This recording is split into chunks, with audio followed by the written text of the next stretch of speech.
Hello friends, welcome to the channel solution. Biochemistry lecture series में हम पढ़ रहे हैं अमीनो एसिड मेटाबॉलिज्म और इसके अंदर आज हम आपको बताएंगे कैटाबॉलिज्म ऑफ हीम। आज की इस वीडियो को शुरू करने से पहले हम आपको बता दें कि हमारे सॉल्यूशन फार्मेसी का मोबाइल ऐप भी अवेलेबल है, जिसको आप डायरेक्टली प्ले स्टोर से डाउनलोड कर सकते हैं या इस वीडियो के डिस्क्रिप्शन बॉक्स में भी लिंक दिया गया है। हमारे ऐप में फार्मेसी के डिफरेंट सब्जेक्ट्स के कोर्सेज अवेलेबल हैं, जिसमें आपको मिल जाएंगे लेक्चर वीडियोस के अलावा MCQs, notes, model question paper और भी बहुत कुछ, बहुत ही मिनिमम प्राइस में। तो आइए शुरू करते हैं आज का टॉपिक, कैटाबॉलिज्म ऑफ हीम। तो जैसा कि नाम है कैटाबॉलिज्म मतलब कि ब्रेकडाउन। तो हीम का ब्रेकडाउन किस तरीके से होता है हमारे बॉडी में, तो इस हीम का सोर्स क्या है हमारे बॉडी में, कहाँ से आता है। तो लगभग 80% हीम आता है जो ओल्ड आरबीसी है उसके डिग्रेडेशन से, उसके ब्रेकडाउन से। इसके अलावा 20% सोर्स क्या है, इमेच्योर जो डिफेक्टिव आरबीसी होते हैं बोन मैरो में, मायोग्लोबिन, साइटोक्रोम से भी आता है। तो हीमोग्लोबिन का जब डिग्रेडेशन होता है, ब्रेकडाउन होता है, मीन्स जब वो टूटता है तो उसका हीम पार्ट बिलीरुबिन में कन्वर्ट होता है। मीन्स हीम का एंड प्रोडक्ट होता है, या कह सकते हैं वेस्ट प्रोडक्ट होता है बिलीरुबिन। तो बिलीरुबिन कैसे बनता है हीम से, तो इसको हम डिटेल में समझेंगे। और जैसा कि आप जानते हैं ये हीमोग्लोबिन कहाँ पे होता है, ये हमारे RBC means red blood cells के अंदर होता है। तो ये जो देख रहे हैं ये रेड ब्लड सेल है और ह्यूमन एडल्ट में लगभग 1 सेकेंड में अप्रोक्सीमेटली 2.4 मिलियंस नए आरबीसी, जिसको हम इरिथ्रोसाइट्स भी बोलते हैं, वो बनते हैं। मीन्स एवरेज प्रोडक्शन होता है 200 बिलियन आरबीसी पर डे। और इन रेड ब्लड सेल्स का लाइफ स्पान कितना होता है, 120 डेज। मतलब ये सिर्फ 120 दिन के लिए लाइव होते हैं, मीन्स सेल जिंदा रहता है। और अपनी लाइफ स्पान पूरा करने के बाद मीन्स 120 दिन के बाद ये जो रेड ब्लड सेल्स हैं ये डिस्ट्रॉय हो जाते हैं, मीन्स सेल डेथ हो जाता है। मीन्स लगभग डेली 1% जो आरबीसी हैं वो डिस्ट्रॉय हो जाते हैं, डिग्रेड हो जाते हैं। और एक दिन में लगभग 6 ग्राम हीमोग्लोबिन का ब्रेकडाउन होता है और वो हीम और ग्लोबिन पार्ट में कन्वर्ट होता है। तो हीम के कैटाबॉलिज्म में सबसे पहला स्टेप क्या होता है, तो मेजरली हीम कहाँ से आता है, आरबीसी से।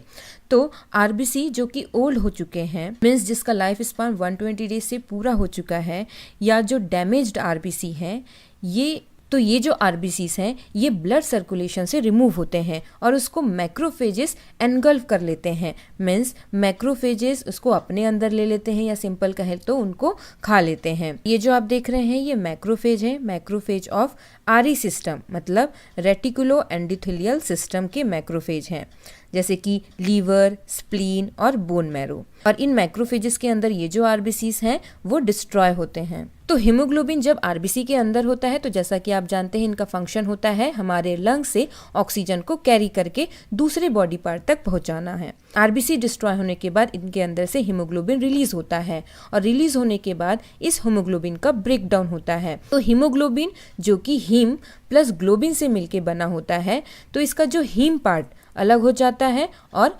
ग्लोबिन पार्ट अलग हो जाता है। तो ये जो ग्लोबिन है जो कि प्रोटीन पार्ट होता है हीमोग्लोबिन का, और हीम जो है नॉन प्रोटीन पार्ट होता है हीमोग्लोबिन का। और ये जो ग्लोबिन है या तो रीयूटिलाइज होते हैं नए हीमोग्लोबिन बनने के लिए, या तो इनका ब्रेकडाउन होता है इंडिविजुअल अमीनो एसिड्स में, और ये अमीनो एसिड्स फिर से पार्टिसिपेट करते हैं नए फ्रेश ग्लोबिन की सिंथेसिस के लिए। तो ग्लोबिन का क्या होता है ये हमने जान लिया। अब जानते हैं कि इस हीम पार्ट का क्या होता है। तो जैसे कि इसका जो सोर्स है हमने आपको बताया आरबीसी, मीन्स आरबीसी का ब्रेकडाउन से 80% आता है। इसके अलावा immature defective RBC, myoglobin, cytochrome से भी हीम पार्ट आता है लगभग 20%। तो हीम में पोरफायरिन रिंग प्रेजेंट होता है जो कि 4 पायरोल रिंग से बना हुआ होता है। तो इसका भी जब ब्रेकडाउन होता है तो आयरन जब रिलीज होता है, इसका जो आयरन पार्ट होता है मीन्स जो फेरस आयन होता है Fe2+, वो ऑक्सीडाइज होके Fe3+ मीन्स फेरिक आयन में कन्वर्ट होता है। और इसका जो पोरफायरिन पार्ट होता है वो बिलीरुबिन में कन्वर्ट होता है। मीन्स सबसे पहले ये बिलीवर्डिन में कन्वर्ट होता है, फिर उसके बाद ये बिलीवर्डिन फिर बिलीरुबिन में कन्वर्ट होता है, और इसके बाद ये बिलीरुबिन ब्लड सर्कुलेशन में जाता है। बिलीवर्डिन क्या है, ये एक ब्लू ग्रीन पिगमेंट होता है। तो ये जो हीम है जब बिलीरुबिन में कन्वर्ट होता है तो कौन सा रिएक्शन इन्वॉल्व होता है, तो सबसे पहले हीम ऑक्सीजनेस एंजाइम के प्रेजेंस में हीम ऑक्सीजनेस जिसको ऑक्सीजन और NADPH रिक्वायर्ड होता है, मीन्स इसको यूटिलाइज करता है और इसके प्रेजेंस में हीम ऑक्सीजनेस हीम को कन्वर्ट करता है बिलीवर्डिन में। तो किस तरीके से इसका जो पोरफायरिन रिंग है, पैरेलल रिंग 1 और 2 के बीच में जो मेथिनाइल ब्रिज होता है वो टूटता है और फिर वो बिलीवर्डिन में कन्वर्ट होता है और इस रिएक्शन में फेरिक आयन और कार्बन मोनोऑक्साइड रिलीज होता है। तो सबसे पहले बिलीवर्डिन का फॉर्मेशन होता है, फिर ये बिलीवर्डिन रिड्यूस होता है बिलीवर्डिन रिडक्टेस एंजाइम के प्रेजेंस में और बिलीरुबिन में कन्वर्ट होता है। Biliverdin reductase NADPH dependent soluble enzyme होता है, मींस NADPH के प्रेजेंस में होता है ये रिएक्शन। ये जो बिलीरुबिन है ये येलो कलर्ड पिगमेंट होता है, मींस येलो कलर का होता है और लगभग 1 ग्राम हीमोग्लोबिन के डिग्रेडेशन से लगभग 35 mg बिलीरुबिन का फॉर्मेशन होता है, मीन्स लगभग 250 से 350 mg 250 से 350 mg बिलीरुबिन प्रोड्यूस होता है daily in the human adults. तो लगभग 85% जो बिलीरुबिन है ये इरिथ्रोपोएटिक रीजन से आता है, मतलब कि जो एजिंग जो ओल्ड RBC है, इम्यूच्योर और डिफेक्टिव RBC है बोन मैरो में, वहां से, और रिमेनिंग जो 15% है वो नॉन इरिथ्रोपोएटिक ओरिजिन होते हैं, मतलब कि वो हीम कंटेनिंग प्रोटीन से आते हैं उनके ब्रेकडाउन से। तो ये जो बिलीरुबिन बना है ये लाइपोफिलिक होता है, मीन्स एक्वस सॉल्यूशन में, वाटर में ये इनसॉल्युबल होता है। तो इसको बॉडी से रिमूव होने के लिए, आउट होने के लिए इसको सोल्यूबल फॉर्म में कन्वर्ट होना होता है। तो इसके लिए क्या स्टेप्स होते हैं बॉडी में? तो बिलीरुबिन इसके लिए सबसे पहले ब्लड में आते हैं और फिर ब्लड में प्रेजेंट जो प्रोटीन होता है एल्ब्यूमिन उसके साथ कॉम्प्लेक्स बनाते हैं, मीन्स उसके साथ बाइंड होते हैं और बिलीरुबिन एल्ब्यूमिन का कॉम्प्लेक्स बनता है। बिलीरुबिन क्योंकि वाटर इनसॉल्युबल होते हैं इसी कारण से ये ट्रांसपोर्ट होने के लिए ये एल्ब्यूमिन के साथ बाइंड होते हैं। बिलीरुबिन एल्ब्यूमिन का कॉम्प्लेक्स बनता है और ये बिलीरुबिन एल्ब्यूमिन से नॉन कोवेलेंटली बॉन्ड होता है और फिर ये जो एल्ब्यूमिन है बिलीरुबिन को कहाँ पे ट्रांसपोर्ट करके लेके जाता है? लीवर में।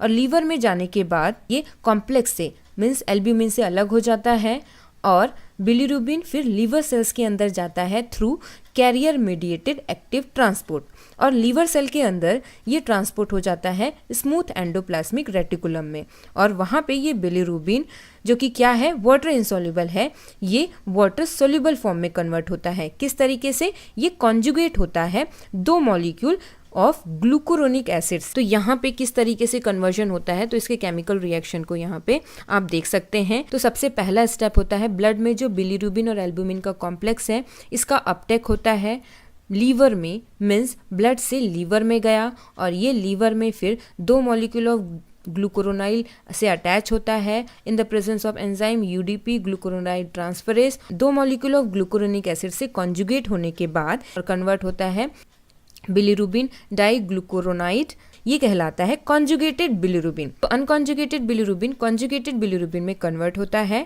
तो ये हुआ सेकंड स्टेप कॉन्जुगेशन और थर्ड स्टेप में क्या होता है? सिक्रीशन। और ये कॉन्जुगेटेड बिलीरुबिन वाटर सोल्यूबल होता है और फिर ये water soluble conjugated bilirubin bile के साथ मिल जाता है और बाइल डक्ट के थ्रू ये जाता है स्मॉल इंटेस्टाइन में। तो इसको और अच्छे से समझते हैं इस इमेज के थ्रू।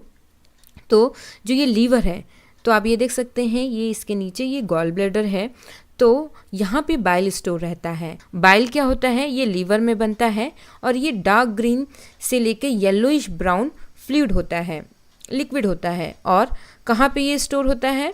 ये बाइल स्टोर होता है गॉल ब्लैडर में। ये जो बाइल है ये लिपिड्स के डाइजेशन के लिए यूज होता है और इस बाइल डक्ट के थ्रू ये बाइल मूव करता है और लीवर में जो बिलीरुबिन सिंथेसिस हुआ है वो फिर इस बाइल में एंटर होता है और इस बाइल डक्ट के थ्रू कहाँ जाता है? इस तरीके से स्मॉल इंटेस्टाइन तक पहुँचता है। नॉर्मली गुड कोऑर्डिनेशन होता है जो कॉन्जुगेटेड बिलीरुबिन और उसका बाइल में जो उसका सिक्रीशन होता है उसके बीच, और लगभग ग्रेटर देन 98% जो बिलीरुबिन है वो बाइल में एंटर करते हैं इनटू द कॉन्जुगेटेड फॉर्म और उसके बाद ये जो कॉन्जुगेटेड बिलीरुबिन है बाइल डक्ट से होते हुए जब इंटेस्टाइन में पहुंचते हैं, स्मॉल इंटेस्टाइन में जाने के बाद तो यहाँ पे ये हाइड्रोलाइज होते हैं, मीन्स जो एक स्पेसिफिक बैक्टीरियल एंजाइम प्रेजेंट होता है वहाँ पे इंटेस्टाइन में, जैसे कि बीटा ग्लूकुरोनेडेज, ये क्या करते हैं? इसको हाइड्रोलाइज करते हैं, तोड़ते हैं, जिससे क्या होता है? बिलीरुबिन लिबरेट हो जाता है, मीन्स सेपरेट हो जाता है, अलग हो जाता है ग्लूकुरोनिक एसिड से। मीन्स कॉन्जुगेटेड बिलीरुबिन वापस से अनकॉन्जुगेटेड फॉर्म में कन्वर्ट होता है, मीन्स फ्री फॉर्म में कन्वर्ट हो जाता है। पे देख सकते हैं इंटेस्टाइनल जो बैक्टीरियल एंजाइम है बिलीरुबिन को यूरोबिलिनोजन में कन्वर्ट करता है, जो कि क्या होता है, एक कलरलेस कंपाउंड होता है। और इस यूरोबिलिनोजन का स्मॉल पोर्शन वो वापस से रीएब्जॉर्ब हो जाता है इंटेस्टाइन से ब्लड सर्कुलेशन में। मीन्स यहाँ पे आप देख सकते हैं ये वापस से ब्लड सर्कुलेशन में चले गया पोर्टर वेन के थ्रू, और ब्लड के थ्रू ये कहाँ जाता है, किडनी में। और किडनी में जाने के बाद ये यूरोबिलिनोजन कन्वर्ट होता है यूरोबिलिन में, और ये जो यूरोबिलिन है ये येलो कलर्ड कंपाउंड होता है, और इसके बाद ये एक्सक्रीट आउट हो जाता है into the urine. Means urine के थ्रू ये बाहर निकल जाता है, और यूरिन का जो कैरेक्टरिस्टिक येलो कलर होता है वो इसी यूरोबिलिन की वजह से होता है। और यूरोबिलिनोजन का जो मेजर पार्ट है ये कहाँ जाता है, ये मैक्सिमम अमाउंट में ये जाता है लार्ज इंटेस्टाइन में, और लार्ज इंटेस्टाइन में ये यूरोबिलिनोजन बैक्टीरियल एंजाइम के प्रेजेंस में रिड्यूस होता है, कन्वर्ट होता है स्टर्कोबिलिनोजन में, जो कि ऑक्सीडाइज होता है स्टर्कोबिलिन में, जो कि कलर कंपाउंड होता है। और स्टर्कोबिलिन में कन्वर्ट होने के बाद ये एक्सक्रीट आउट हो जाता है, मीन्स बाहर हो जाता है फीकस में, फीकस के साथ, या कह सकते हैं स्टूल के साथ। और स्टूल का जो ब्राउन कलर होता है वो इसी स्टर्कोबिलिन की वजह से होता है। और लगभग एक दिन में 250 से 300 mg स्टर्कोबिलिनोजन एक्सक्रीट आउट होता है फीकस के थ्रू।